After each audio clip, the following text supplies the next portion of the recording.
This is the I Read Comic Books podcast. I am your host, Mike Rapin. Joining me this week, Zach McCrary. What's up, Mike? Happy to be here as always. Brian Murray. Hello. Before we get to the show this week, I've got two announcements. One, a very big one. IRCBpodcast.com has been the website that we've used for forever.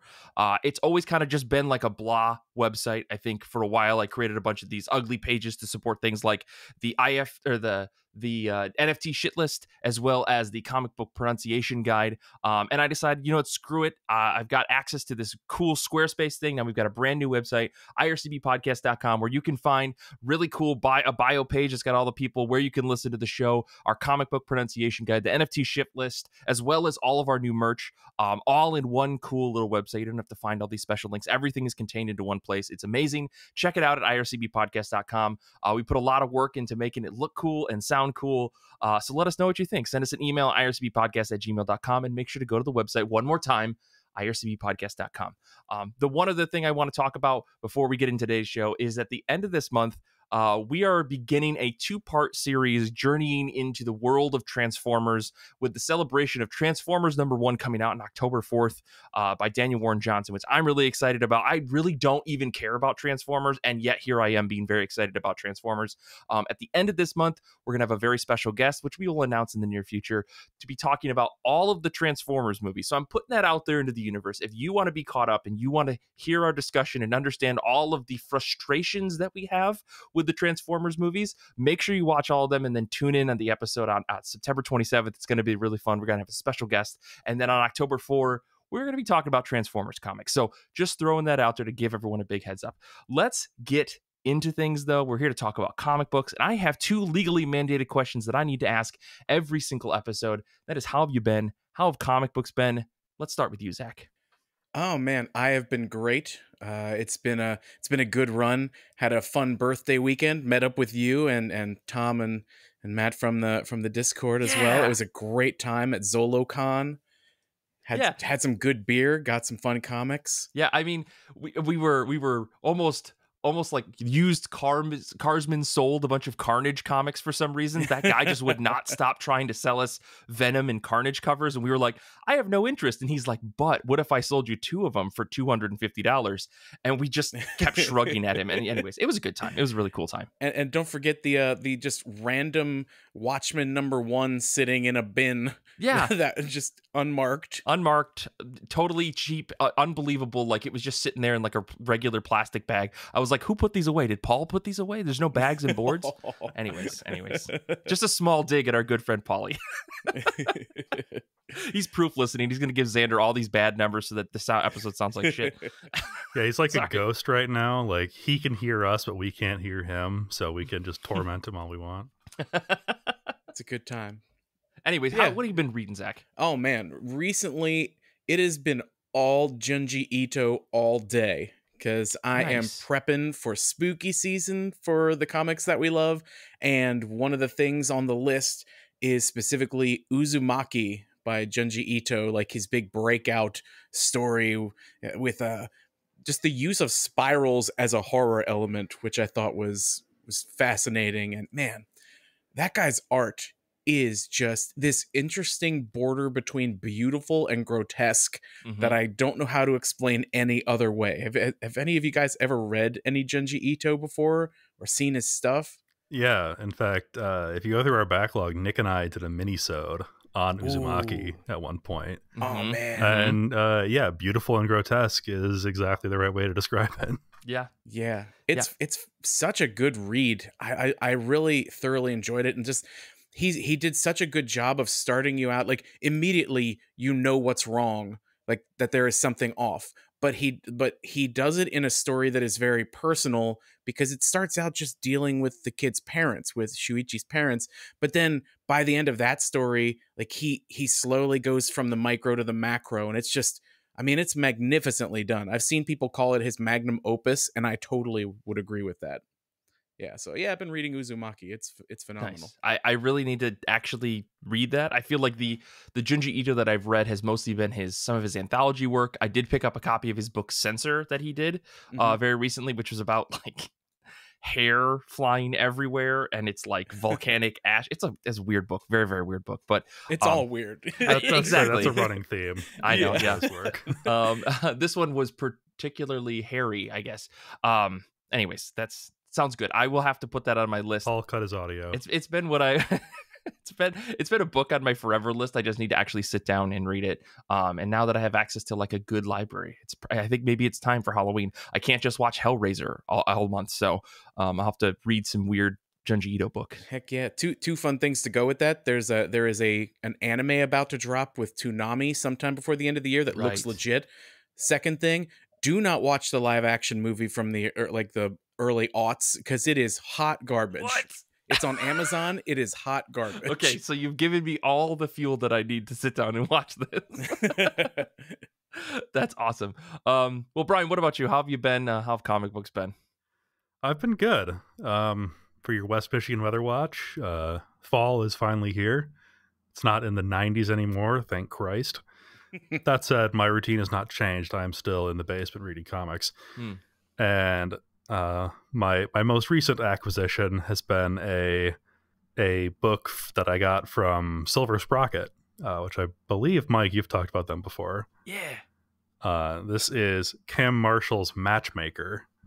That's is so a very cute, very gay slice of life book. It's something that I really enjoy because it's set in the year 2020 and actually like embraces the pandemic of it all instead of presenting like an alternate history where that just never happened, because that's a thing that we're going to have a lot of generational trauma around, and I think it's important to address it. Yeah Fair. But yeah, I haven't read all of it yet. It's very much like kind of like the old Sunday funnies where like there's kind of an overarching story, but realistically you could just pick up and read any page out of this book and get it and laugh and love these characters. Highly recommend picking this one up if you can. No, that sounds really fun. I'm looking at some of the art that's for this book, and it's like super cute, like ultra cute in a very good way. Like I really like the softness, I guess, of the art style I'm seeing on the preview pages. I'll definitely have to give this a look, because I just did a big order of Silver Sprocket books a couple weeks ago, but there's always more books to buy from them because they're constantly putting out really good stuff. Yeah, unfortunately, like I pre-ordered this, so I don't remember where I heard about it. I don't remember how long ago that was. It's just like a gift from past Brian to me. Right. It's the best. That's the best. That's what happens to me with all of the Kickstarters that I back. It's like I don't remember when I said yes to this, but hey, look, now there's a book in the mail. Admittedly, I don't think I've heard of Silver Sprocket, so I'm gonna have to do some research. And I mean, this is two people here giving me thumbs up on products from Silver Sprocket. I'm gonna have to look into that. Yeah, I'll say I've read like one of the books that I really really love from them is a book that I read recently called Girl Juice by Benji Nate, which is like a very funny kind of little small stories like packed into one book about these four girls that live in a house together. But like I feel like their style of comics is very like alternate comics with an X, like they lean on more like zine style comics, and when they do like hardcover and like bigger bound books, they're like very very high quality. So you really can't go wrong, but you gotta think about it from like they're going to be delivering books that are more on the slice of life style of things, maybe something that's, if it is action oriented, has a very like strong heart at the center of it versus just like action for action's sake. Like this is not Mighty Morphin Power Rangers. This is mecha, but like it's two guys that are like deeply in love with each other that have to kill each other or the universe ends, like that kind of stuff. Which is a pretty standard mecha trope. Yeah, Granted. I guess that was a bad way to describe it. But yeah. Anyways, Silver Sprocket's a great publisher.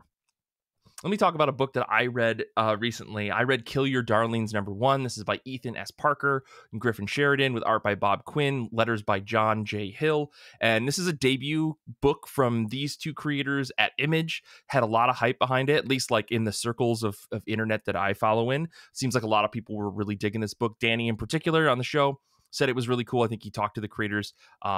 And I think in the Grand Rapids area there was a signing very recently, so like a lot of hype around this book, which is cool. The synopsis for it is: an 8-year-old Rose loves nothing more than to play pretend in a magical land of her creation.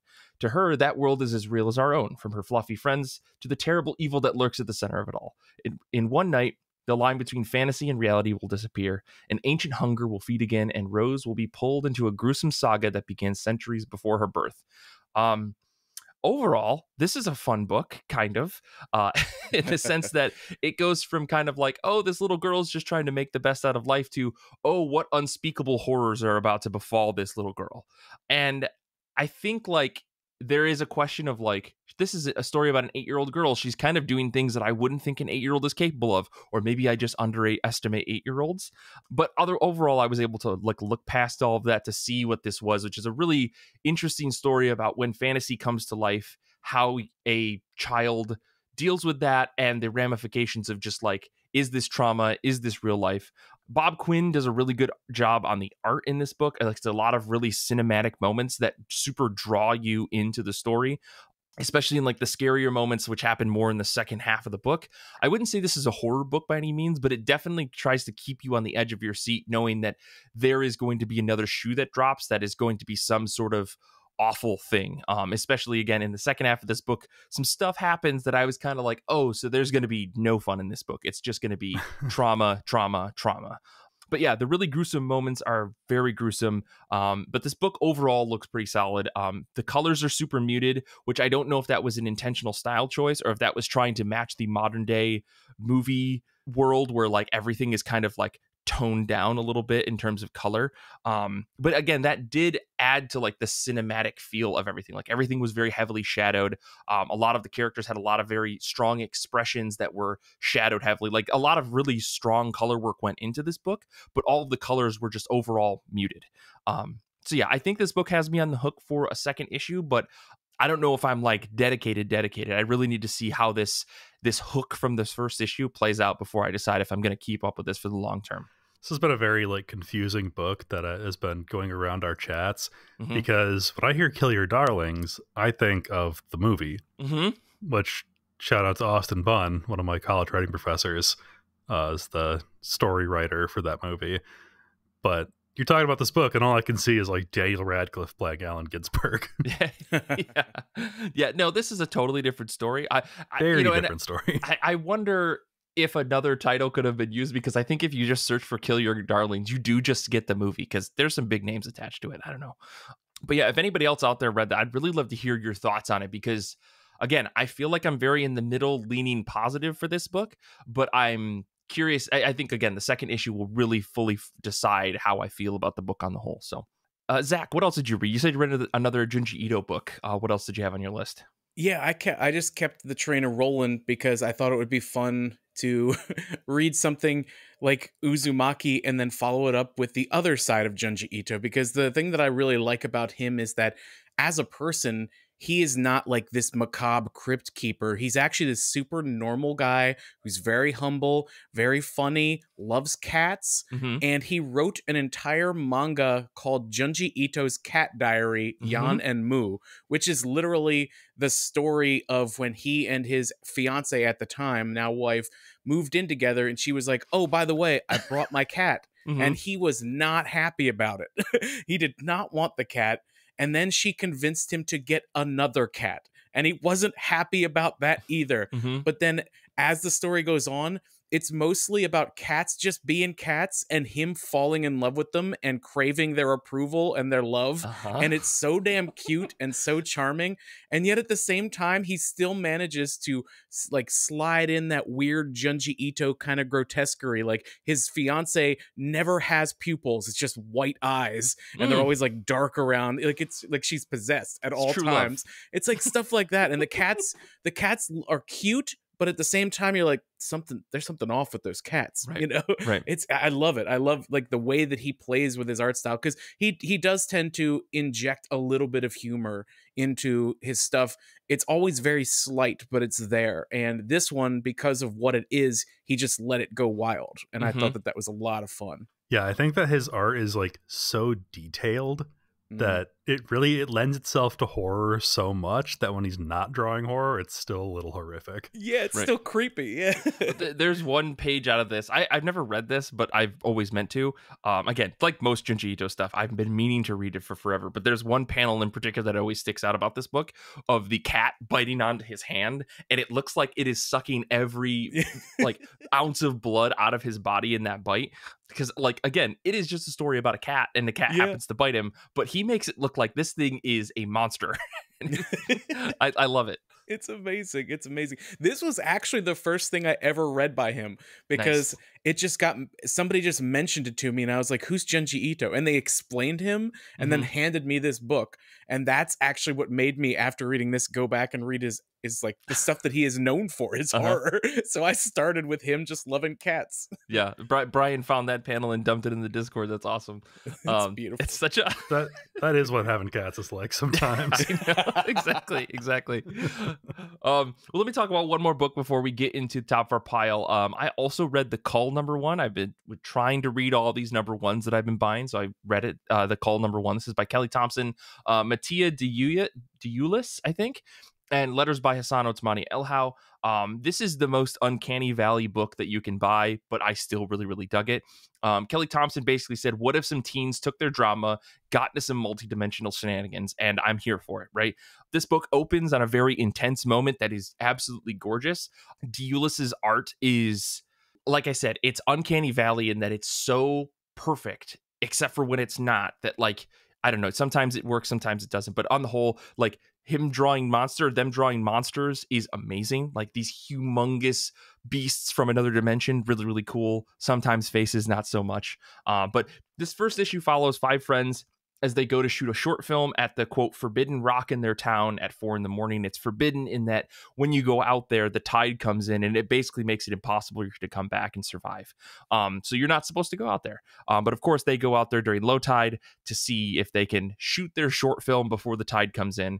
And as the readers, though, we know that 12 hours later, something big and bad happens because the book opens with that big bad thing. So how do we get from 4 a.m. shenanigans to the 4 p.m. end of the world? And what about this interpersonal drama of these teens? And wasn't there mention of a missing friend? Like, all of this kind of unpacks itself over a very, what I thought was really natural conversation between these friends as they're walking to this rock. Like, Kelly Thompson definitely has like a lot of teen angst or something that she needs to unpack, and this book is perfect for it. Like, she's got these very strong characters that she's defined, and she really wants to make them upset at each other. And of course, setting the book at 4 a.m. where everybody's tired, everybody's pissed about something, like, it allows for these headbutts where everyone can at the end of the scene say, oh, sorry, I was just tired, which I really like that mechanic in her storytelling. And again, the art here is kind of out there. Like, it feels very close to realistic 90% of the time, but every once in a while you get like a face or an eye that kind of looks off and you kind of get pulled out of the book. I think we all know this has happened with other creators like Asad Ribic, Salvador LaRocca, Greg Land, where like they draw in this way that feels hyper realistic except for when it's not, and you go, oh my god, what is that monstrosity? It looks close enough, but just not enough for me to think that's okay. But really, I liked the art. And the first few pages, like I said, with this disaster moment, are absolutely gorgeous. If you look at any preview site, I think this is in that preview. But yeah, this being a 5-issue miniseries is very interesting to me, not only because I think this could go on forever. Like, we don't need to have books that go on for forever, even like 50 issues. It's okay to have books end. But I think that with this being a 5-issue series, I'm really excited to see how Thompson is able to take all of the drama and all of the characters that she's established and wrap up their bullshit in 5 issues. With this book not being like an oversized issue, I think it's like 32 pages. It's going to be interesting to see how she draws everything out and together with the first step into the next issue, with the hook being this very interesting thing that happens that I don't want to spoil. But yeah, I think this could be like 8 or 12 issues, but with 5, it's going to be really cool to see how she steps around and gets all the pieces to play together by the end. So very much looking forward to the rest of this. Like, Kelly Thompson, at this point, she's done a Gambit and Rogue book that I can't help but love for the rest of my life. And then Black Cloak, which is maybe one of the best Image books that's come out over the last 5 or 6 years. It's all wins for me. So I'm excited to see where this series goes. Did either of you get a chance to check this book out this week? It just dropped, so I understand if you didn't. No, I mean I'm like 8 months behind in my backlog. Oh, okay. Which for me is actually not bad. Right. Right. Cool. Actually, both of your books are in my immediate queue because I have this huge backlog, but sometimes when stuff drops, I just push it to the front, and both of those are in my post Uzumaki world. I intend to read them at some point this week. So I'm very happy that you liked them because that makes me want to read them more. Awesome. Yeah, no, I definitely feel like, again, things may change drastically in issue 2. We all know that is the case sometimes when it comes to Image books, but I really like the way that these two set themselves up, and I trust Kelly Thompson, like I said. So I think I'm subscribed to her Substack, so I think I can read number 2 right now, but I'll probably just wait. We'll see. Anyways, let's move on. Let's talk about books that we are excited for, comics that are on the top of our pile. Before we get into talking about our own top of our pile picks, we got some folks hanging out with us on Discord, these fantastic human beings, and they're reading some books too. This week, Kevin is reading Ultimate Invasion number 2 and 3. Danny is reading Batman Gargoyle of Gotham number 1. How many Batman books are there? Can someone give me a number on that? Matt is reading Jason Aaron's Wolverine and the X-Men, and Hugh is reading Children of the Vault number 2. I'm also reading Children of the Vault number 2, but I'm not going to talk about that today. Instead, I'm going to kick things over to Brian. What's on the top of your pile this week? I'm going to be checking out, probably immediately after this episode, Starfinder number 2. Hell yeah. Hell yeah. I don't know exactly when it came out. I get my comics delivered from the shop once a month because I kept not driving into the shop to get them, and they were getting mad at me. Right. And rightly so. Yeah. But I really enjoyed the first issue of Starfinder. It felt very much like the game, in that you've got like this little rat man and the giant lizard man, and everybody is like bickering and getting up to shenanigans. In the first issue, they accepted their quest, as any good adventuring party would do. Right. They have to go make first contact with an alien civilization and bring them essentially hyperspace technology. This, of course, does not go well.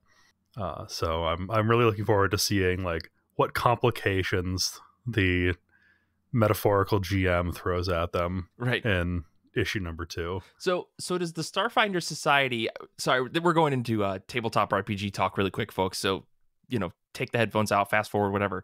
In Starfinder Society world, is there not like a Star Trek paradigm of like do not influence, do not alter the ways of the people of the civilizations, right? Because that's a thing in Star Trek, but I don't remember if that's a thing in Starfinder. I mean, it's not like the Prime Directive. That's what it is. Yeah. It's kind of like this civilization has been deemed worthy by the machine god Triune of receiving drift technology. Okay. But because of some big Starfinder canon events, the drift is now like a chaotic, unpredictable place. And so they can't just beam the information to these people anymore. They have to actually send folks to deliver like a representative of the machine god. Gotcha. Okay. All right, we'll talk after, Brian. I have more questions. Me too, man. Cool. Zach, what about you? Or I guess let me talk about what I'm reading, and then we'll jump over to you. I forgot we're changing the order of things. I'm reading Avengers Inc. number 1, which is a fucking wild pick if you ask me, because you probably have never heard me really say I want to read the Avengers on this podcast. But Al Ewing's on writing, Leonard Kirk's on art, colors by Alex Sinclair. I have no idea what is going on in the Avengers world. However, Al Ewing is on writing. And if I know anything about Al Ewing, I'm going to get caught up. This book's going to be awesome, and it's going to make me feel something. So let's try this new number 1, because I've been looking at stuff like there's a new Iceman book that came out that I just have no interest in because Cena Grace isn't writing it. There's a couple of other X books that I'm just not even picking up. This whole Fall of X thing has me in like a depressive slump. I just don't want to read big 2 books right now. There's even a new Daredevil number 1 by Saladin Ahmed that I did not decide to pick up because I'm just like, I don't even know who or what Daredevil is nowadays. So yeah, I'm going to try this new book with Mr. Ewing on writing, see if I can get myself to care about Janet Van Dyne as she goes about avenging or avengering or whatever you want to call it in some different way, because that's kind of the pitch of this book. But again, if anyone's going to get me to care about the Avengers, it's probably Al Ewing. So yeah, we're going to see where this book goes. I don't know if anybody else out there has any idea what's going on. I imagine somebody else is reading Avengers, but I don't know anybody like on the Discord server or anybody on the show that has read Avengers in the last 5 or 6 years. So it's going to be interesting. If only we could hear Paul. I mean, he's a huge Avengers fan. Oh yeah, Paul's screaming in the background right now. We can see him, like he knows all this stuff. But yeah, it's going to be interesting. I'm going to try it, see if I like it. It's just like the Philip Kennedy Johnson Incredible Hulk. Like every month I'm like, oh, I don't even know if I want to read this. And then I sit down and read it and I go, oh, right, these people know what they're doing. This is a pretty good book. So we'll see. I have high hopes for Al Ewing on this book. Yeah, I mean, I never had any interest in a Hulk book until Immortal Hulk. Exactly. Yeah, that book kind of redefined the Hulk entirely for me as a reader. And I mean, before that, Peter David was like my guy when it came to the Hulk. But man, Al Ewing really put his stamp on that character. Absolutely. Yeah. Speaking of books that are horrifying. Right. Just one last note. This is why I'm excited to read Ewing's Thor book, right? Like his new Thor book that he said, he's like, I want to do the same thing I did with the Hulk with Thor. And I'm like, sign me up. I don't even care what you're going to do. Like, if you can top that J. Michael Straczynski run from way back in the day, and I'm certain that you can, let's do it completely. So, Zach, what about you? What weird book are you reading or excited for? It's this one isn't too weird. I'm backing off the weird now because I got enough of that this week. And, something nice and cuddly. Yeah, I am looking to catch up on Void Rivals. I read the first issue when it came out, and it really intrigued me, especially because it was kind of like the opening salvo of what Skybound is going to do with this new, Transformers. What are they calling that universe? The IP farm. Yeah. Yes, especially with this giant IP farm. No, I know they have a name for their universe, but whatever. Yeah, I can't think of it. But yeah, including like the Transformers and all these other IP. But I thought that the first issue was really interesting. I liked where it was going, but I've just been so busy reading other stuff, for podcasting that I haven't had the chance to check out issues 2 and 3. So one of my things is I'm going to go back and I'm going to read the first one again and then just go through number 2 and number 3, see where the story is going. Robert Kirkman, I like Kirkman's writing, but he gets lost in the weeds sometimes. But because it's early in the run, it'll be good for like 10 issues and then he'll lose himself. So we'll see what happens. But I love Lorenzo De Felici's art. Yeah. And it's gorgeous. And it was De Felici that did Chroma not too long ago. And that book just made me a fan. It's like solidified that. And so like I'm really enjoying the art of the book. The story will hopefully at least be good for a handful of issues. And I hope that 1 through 3 are good. Well, what's interesting is I heard that Void Rivals only touches on the spoilers for spoilers for Void Rivals #1, by the way, but there is a tie-in to Transformers, right? Yeah. And I hear that after issue 1, they just go in a different direction. They're like, yeah, Transformers exists in this universe, but the rest of the story is independent. I think I haven't read it. That's what I've heard too, that it's not a Transformers story. It was basically put there to let you know that this is happening in the same universe as Transformers. It was kind of the big reveal moment, right. Guess what? This is all a thing together. Not necessarily at the same time, maybe someday, but it's all in the same universe. It's just a shared universe. Give us all your money. Yeah. It's like the G.I. Joe teaser at the end of the Transformers Beast Wars movie. Oh God. Spoilers for the movie that I'm going to eventually watch, Brian. Oh yeah, at the post credits of that movie, the human main character is confronted by a shadowy government organization that's like, "We think you'd be perfect for our team." And then he looks at the card and it says G.I. Joe on it. Listen, if you have a problem with us spoiling Transformers on this show, email us at ircppodcast@gmail.com. Just I'm going to just say that. I know that the Transformers episodes are like next month, but just curious, Brian, thumbs up or thumbs down on Beast Wars? Because is it worth watching? It's the best one since the first one. Ooh.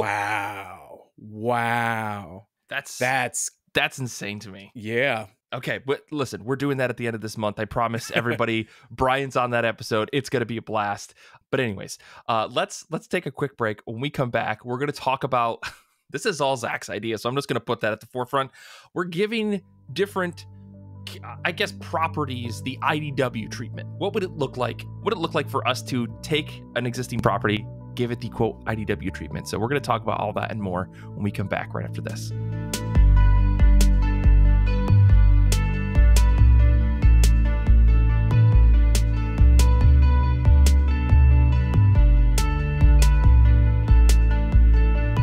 Before we get to the second half of the show, I just want to do a little bit of housekeeping for folks at home. Remember, you can always check us out on Instagram, TikTok, Discord, Goodreads. We've got a YouTube channel. All that stuff is in the show notes, so make sure to subscribe, share, tell your friends. It really does a lot to spread the word of IRCB. I mean, we are the best comic book podcast for regular comic fans, and I think you should tell all your regular comic fans how awesome we are. The other thing I want to say is we've got our Patreon at patreon.com/IRCB podcast. Your support makes this show happen. It puts a little bit of money in people's pockets. It gets some content out there that you wouldn't normally have, such as a better Batmobile, Giant Days of Our Lives, so much more. And just a reminder, I think I said this last episode, but you can follow us along for regular free posts that we're going to be doing. We're going to be posting things kind of on our public feed on Patreon. You can go there, subscribe for no cost today at patreon.com/IRCB podcast to get updates on top of our pile posts and so much other stuff. We do regular public stuff all the time. So let's get into the show. Today, we're talking about giving properties the IDW treatment. I'm going to throw this over to Zach since this was his genius child idea. Zach, tell us a little bit about what this is and maybe kick us off with one of your properties that you want to give the IDW treatment. Yeah, man. So, and I mean, this is no disrespect to IDW, but when I think of IDW, I think of, hey, what's that thing that people liked when they were 8? Let's do that again and make a bunch of amazing comic series out of it. And often that is exactly what happens. We got a lot of great issues like Transformers and Ninja Turtles, and was Ghostbusters on IDW? Ghostbusters, Star Trek, yeah. Star Trek, yeah, like they are good at doing that. And they, you know, and there's the market for it, and the thing is they do it well, and they pay respect to that IP, and they bring great creators on to put great books out. And so I thought, what IP are out there that haven't been farmed yet that would be a really cool, you know, that maybe that we loved as kids that we would love to see get that IDW treatment and get a new breath of life. And so I chose, and this was the one that I thought of immediately when I had this idea, which is why I proposed it, is BattleTech/Mech Warrior. Is anyone here? I have no idea what this is. Oh man, I loved this stuff as a teenager. So just to give you an idea, it's a series of tabletop war games, mech battling video games, and a series of novels that have existed since the early 1980s. And the licenses have been passed around. It was originally this company called FASA Corp. I think Topps actually has it now. Okay. But the IP, it doesn't get a lot of attention outside of like the most ardent fan base, and it deserves new eyes. There's over 100 novels in this series, and it has spanned like thousands of years of mech fighting. And when I'm talking mechs, it's not like you expect with like humanoid mechs like a Gundam or things like that. This is like machines of death, and they are just like hulking masses of weaponry. And in the game, it's really important to know your heat, like where your heat is at and your ammunition and all that stuff. And the stories, like I didn't play the games as much as I read the stories, and I loved this series of novels. And that's kind of where I'm going with this, because think like feudal European society with like hereditary rulers and a caste system. Like mech warriors are like knights basically, but like on a galactic scale with hundreds of worlds. All the war is waged not only with soldiers with lasers, but with those enormous hulking mechs. But again, there's the codes of honor and valor, etc. Those are very present, and there's a lot of political intrigue between the royal families of these different sections of the galaxy that are all cordoned off into like the Lyran Alliance and the Federated Commonwealth and stuff like that. And it was so good. I jumped in. So like my favorite section is this section of history in BattleTech called the Clan Wars, where basically this. So think of King Arthur takes his army and leaves medieval England, and nowadays comes back out of nowhere and has better technology and has warriors that are superior, and just wrecks ass immediately and is like, we came back to take back control, and we're going to fix things, and we're going to put it right. And it's a completely like warrior-based society. That's basically what this is. This guy, Alexander Kerensky, who was like the great leader of the Galactic League, or the Star League, it was called. He took his army and left. They left and went into the periphery, which is like outside of the inner sphere, which is like where all this stuff takes place. And everyone, and it got to a point where it just became mythology. And then one day, these guys, these hulking monsters of men just show up. They are better than the people. They're better warriors. The mechs are superior. And at first, no one knows what the hell is going on.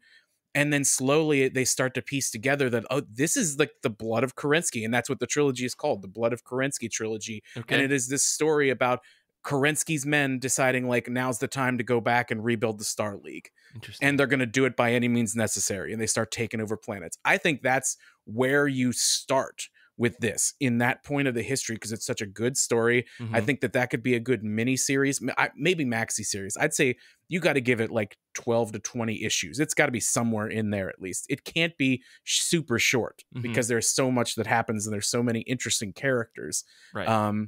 So I would say, I think that BattleTech and MechWarrior has so many amazing stories and has so much. They have legs. This could go on forever if you put the right writers on and maybe just let them go nuts. Like I think start in the Blood of Kerensky and then just let people do what they want and play with the stories, play with the characters, play with the worlds. But initially, that initial series, I want Jonathan Hickman to helm the whole thing because he is such a blueprint guy and he is so good at building this kind of stuff. I want him to take what Michael A. Stackpole did for BattleTech books and be like that guy and helm the whole thing. And I want that first arc to have Nick Dragata.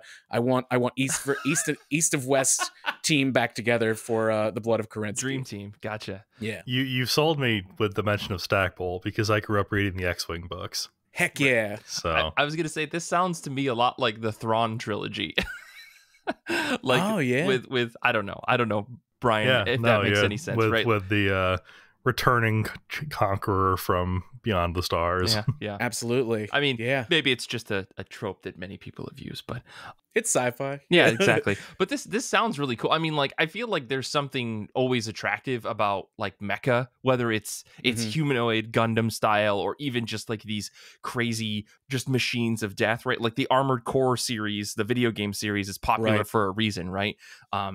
And I mean, I heard the new Armored Core is a lot of fun, but I only watched one YouTube video and it was, Video Game Donkey. So I don't know if that's actually a way to judge it. I'm not a masochist, so I'm not picking it up. Yeah. But no, this sounds like it could have legs. Like clearly what you're saying is like basically there is enough lore already established in so much dozens, if not, you said hundreds of books. It's over 100 novels.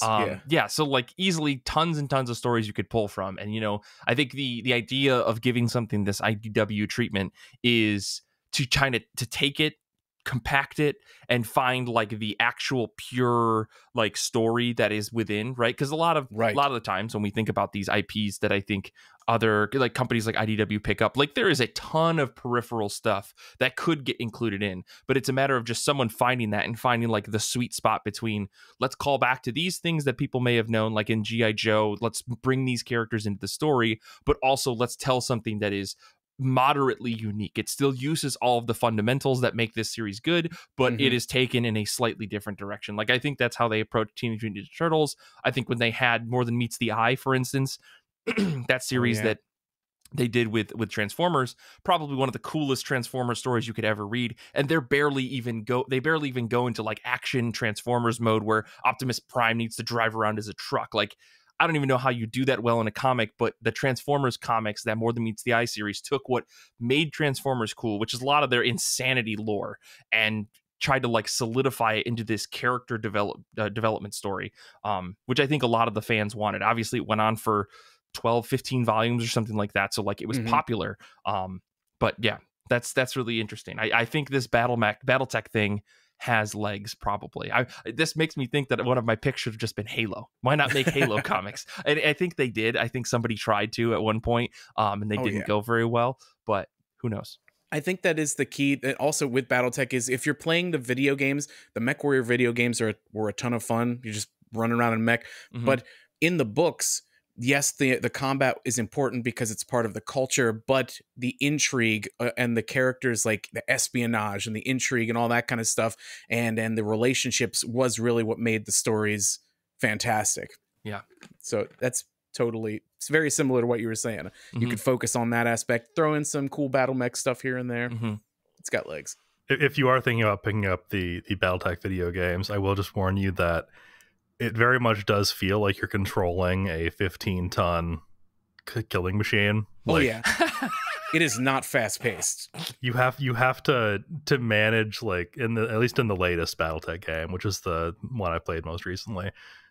You have a different stick to control your torso versus your legs. Mm-hmm. So you could like spin the torso around and use the legs to maneuver, and that was when I stopped playing it, because that was too much for my little brain to handle. It is a war simulator. It is not like an Armored Core where it's fast paced action. Right. You are in a giant tank, and you have to figure out the heat of your weaponry and your ammunition, and you got to be smart about where you're going and what you're doing with whatever mech you choose. It's pretty intricate. See, this is why the Power Rangers had it right. 5 folks inside of a machine, right? This should be a 5-player game where you control a single mech. I don't know. Maybe I'm just going crazy here. Something about that Starfinder mech combat we did. Yeah. Well, I mean, it was kind of cool. Anyways, that's a different conversation. Brian, tell us about one of the properties you were thinking about when giving the IDW treatment. I would love it if they could give us a miniseries where they readapt the original Jurassic Park book. Ooh. So not the movie. I want a book adaptation, because the movie and the book, I personally love them both. Mm-hmm. The movie is a very good adaptation of the concept of Jurassic Park, but there are so many differences that at times they don't even feel like the same property. Right. Like right. In the movie, John Hammond is this like Walt Disney eccentric billionaire type who's very just like a friendly, happy old man. Mm-hmm. Whereas in the book, he's very much a Walt Disney type, where he is a cutthroat capitalist who does not care what happens to people so long as he can make money. Right.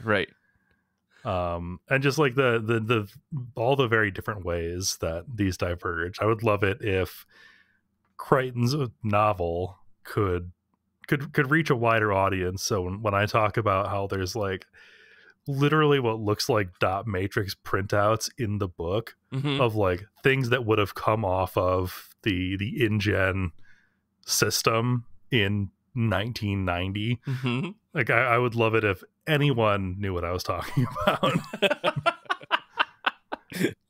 So maybe that's a little bit selfish of me. Maybe I just want this so that, I have somebody to talk to. Right. But I do think that it's like it's a way to take something that is familiar to people and to give them a different version of it without requiring them to read what is admittedly some pretty dry prose. Sure. What's interesting about that is that, like, we've seen tons and tons and tons of, novel adaptations, right? Like, I don't know if you ever got a chance to read the Game of Thrones, like, novelization adaptations. And they're pretty dry because they tried to be very, like, I think they tried to include as much of the stuff that was in the books as possible, with the exception of like multi-page descriptions of food and stuff like that. But it's interesting to see, like, I think we've seen decades and decades of book adaptations, and I think over time they've gotten better. So it'd be interesting to see if somebody could take what you said is kind of dry prose and stuff and turn it into fast action comics without turning it into Jurassic Park the movie, right? Because I think like what you're getting at is you want like that more like acceptable and maybe, I guess, digestible version of that book without having to say, hey, read this novel, right? Yeah, because I recognize that ask somebody to read a novel from 1989 or whatever is kind of a big ask. Sure. There are definitely things in it that have not aged well. So I'd be curious, like, if an adaptation were to happen, would they update the setting, or would it be set still in 89? And if they were to update the setting, then what would that change about the story? I'm curious, Brian, like, with the amount of knowledge that has changed about what dinosaurs looked like and things like that in the time since Crichton wrote the book and in the time since the movie, would you want to keep that like traditional style, like that traditional look of what we used to think of dinosaurs as, or would you want to update it with like just let the artist go nuts with feathers and stuff like that and get a little crazy? Like, where would you fall in that? Yeah, I mean, it depends on if we're changing the time at all. Because a big part of Jurassic Park is that their dinosaurs are not actually dinosaurs. They are fragmented dinosaur DNA that they have slapped together with frog DNA and crocodile DNA and whatever they could get their hands on to make what passed for a dinosaur in 1990.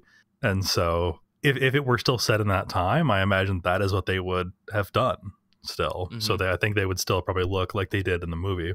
But if we were doing like a Jurassic Park, but it's 2023, then I would love it if they could, yeah, like you said, go wild with feathers and different color patterns and stuff like that.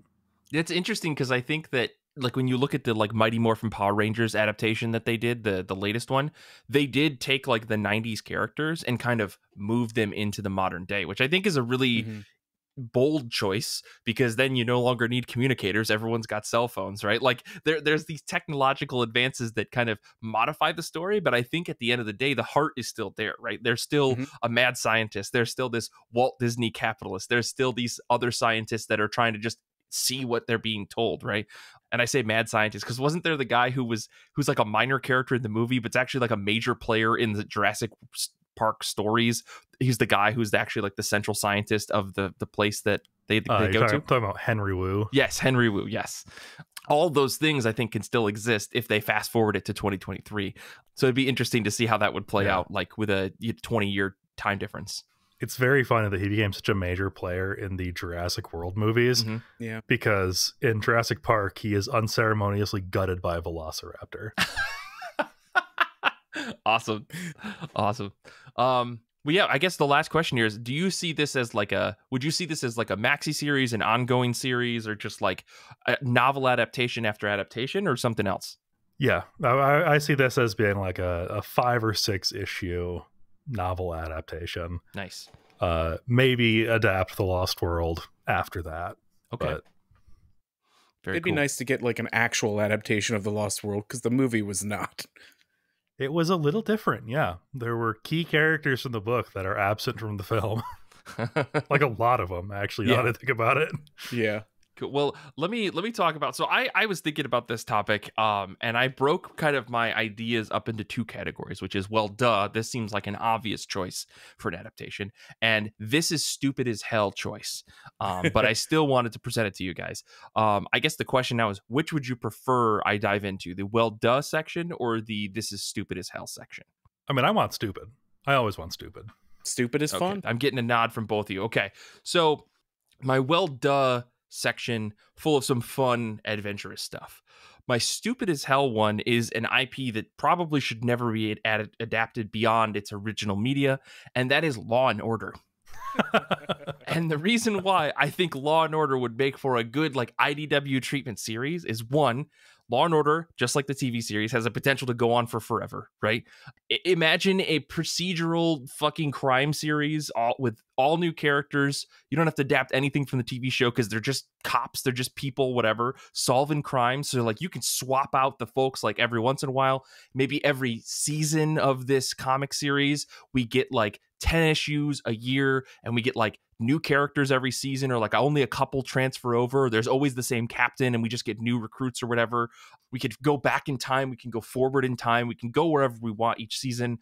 And they're just solving crimes that are kind of pulled right out of the headlines, right? Let's look at the headlines that happened in 2021, 2020, and pull that into a story that we're going to write in 2023, where we have the murder, we have the suspect, we have the mystery of it all. We add in some pizzazz because this has to be an interesting story. Boom. Each issue is like, or maybe we do like 6 issues a year. I think this is my original pitch. 6 issues a year. They're oversized, so we get one every other month, but it's like 48 pages of procedural cop drama. There's a cold open, there's the crime solving, we get the bad guy, or we don't. Maybe there's an overarching thing, who knows? And that's it. And I know it's cops, and that maybe isn't like as fun of a subject, but even still, I think like this idea is there, like crime solving, people doing the right thing, cops being good people, all could be the potential. This is a fantasy, anything can happen. Yeah, exactly. So I think this could be interesting, of like, you take that, again, you can set it in whatever decade you want to make the story happen, but it all falls under this like Law and Order banner, which could be really fun. Would you want to cut between like the police and then the lawyers trying the case, or would you want to do it where it's like first 3 issues are the investigation, second 3 issues are the trial? Oh, Brian, you just put an idea in my head. No, it's every other issue is like cut between first issue is the cop side, second issue is like the lawyer side, then and then we get to the end, and maybe even like you could change it up whoever's writing, right? Maybe it's a half and half, right? Or like where half the issues about the cops, half the issues about the lawyers, and we do like a middle point where they meet and they discuss, because I forgot that's like the other half of Law and Order, because there's the law and then there's the order, right? Like that's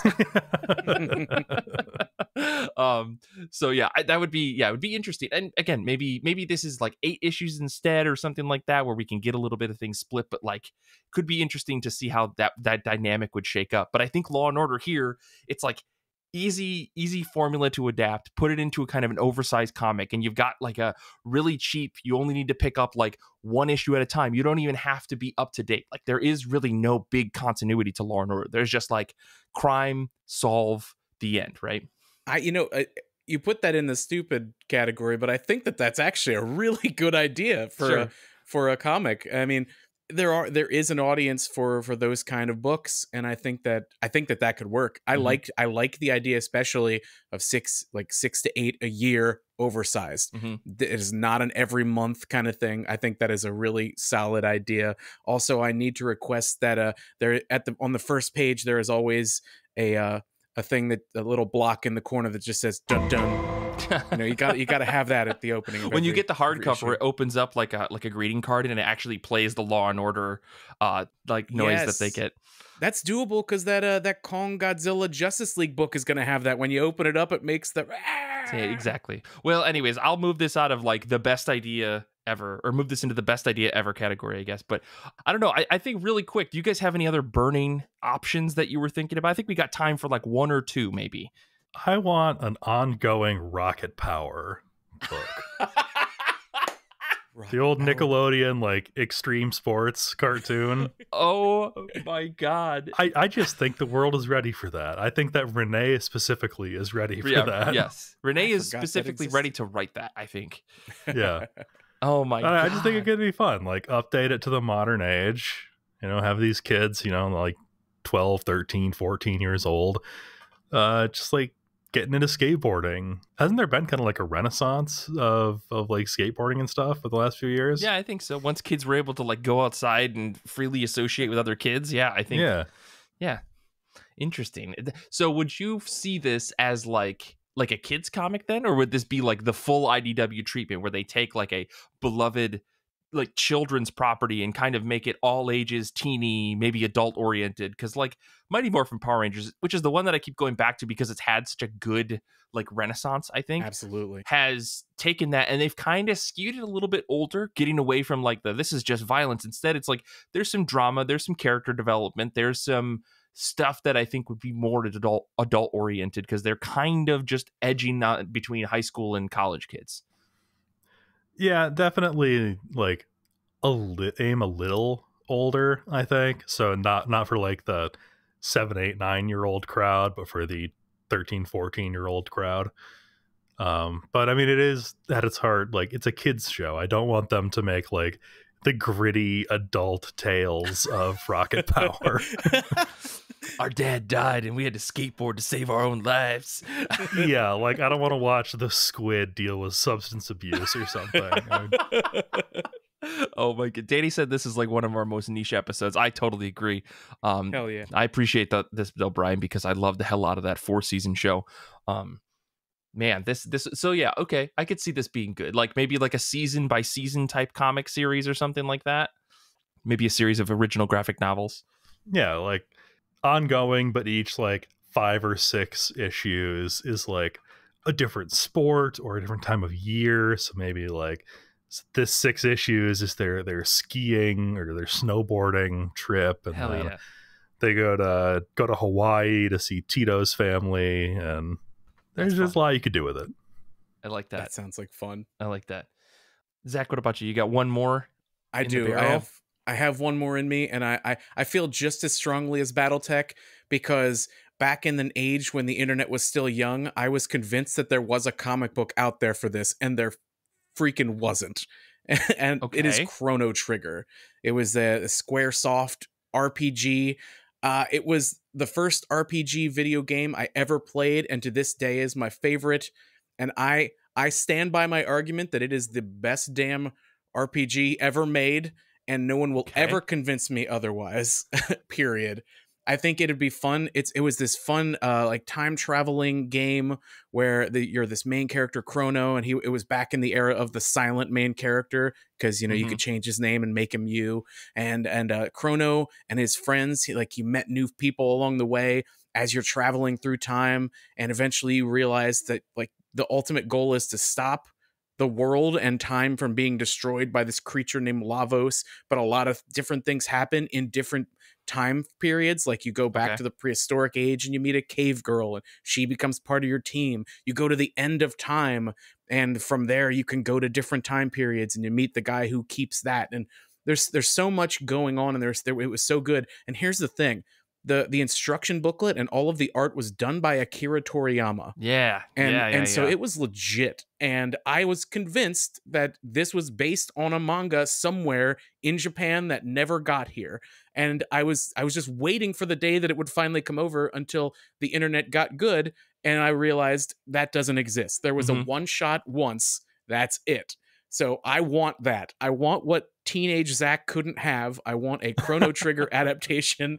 It can be like I kind of like what you were doing there, like maybe like the Last Ronin treatment, where it's a couple big, oversized volumes. And you could totally tell the story, and once the story is over, you could still do other hijinks. Bill and Ted got 3 movies. Why couldn't Chrono Trigger move forward and get lots of time travel shenanigans too? Sure. And get progressively weirder. Yeah. You've got to. You've absolutely got to. Yeah. And I want Daniel Warren Johnson to read it for his emotional punches. And the person, if Akira Toriyama can't come back, at least for covers, I want Heining to be the artist. If you're not familiar with Heining, she is kind of new to Western comics, but her work on Spirit World is bonkers over at DC. It is gorgeous and colorful and vibrant, and she would be great, I think, to get her hands on the Chrono Trigger characters. So that would be pretty sweet. Yeah, I don't think Akira Toriyama is drawing anymore, but Dragon Ball Super is drawn by Toyotaro, which is like he's known for doing I was reincarnated as Dragon Ball Yamcha, and he saves Yamcha's life. It's a really stupid manga that I love to death. But he did that, and then he's drawing Dragon Ball Super. So maybe you get that guy to do covers.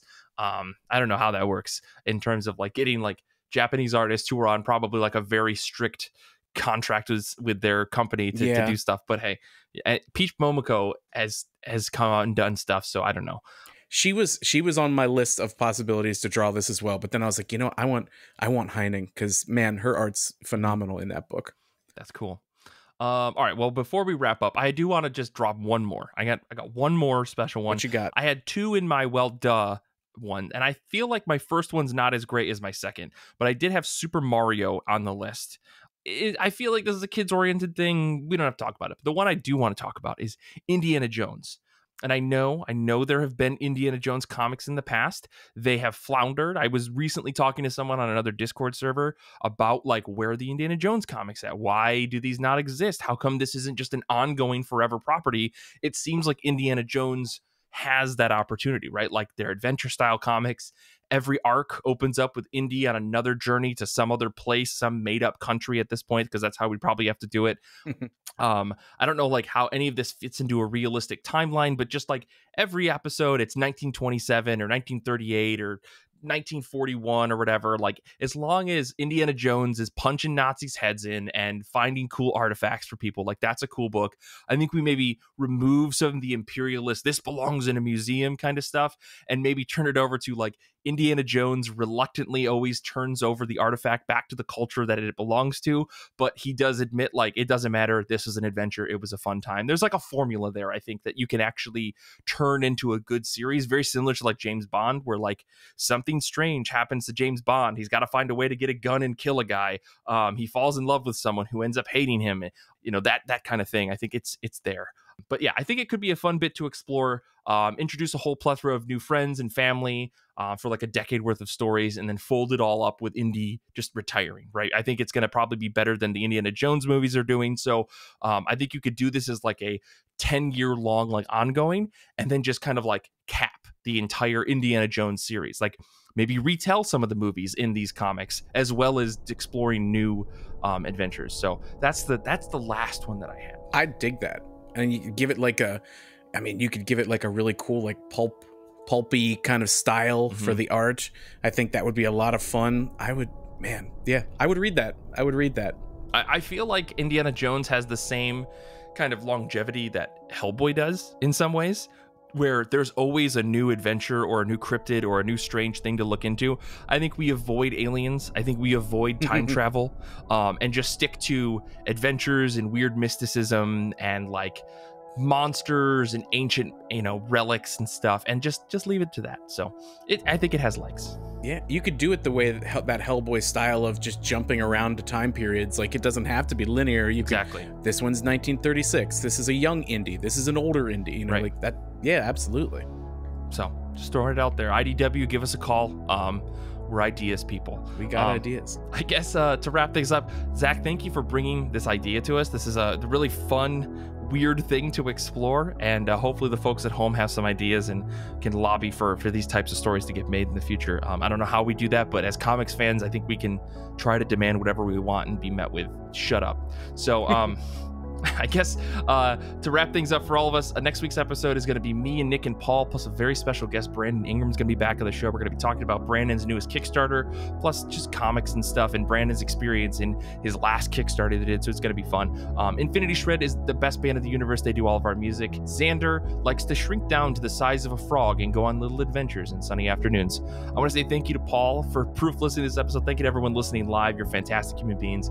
Thank you to Zach and Brian for being here today with me. And until next time, comics are good, and so are you.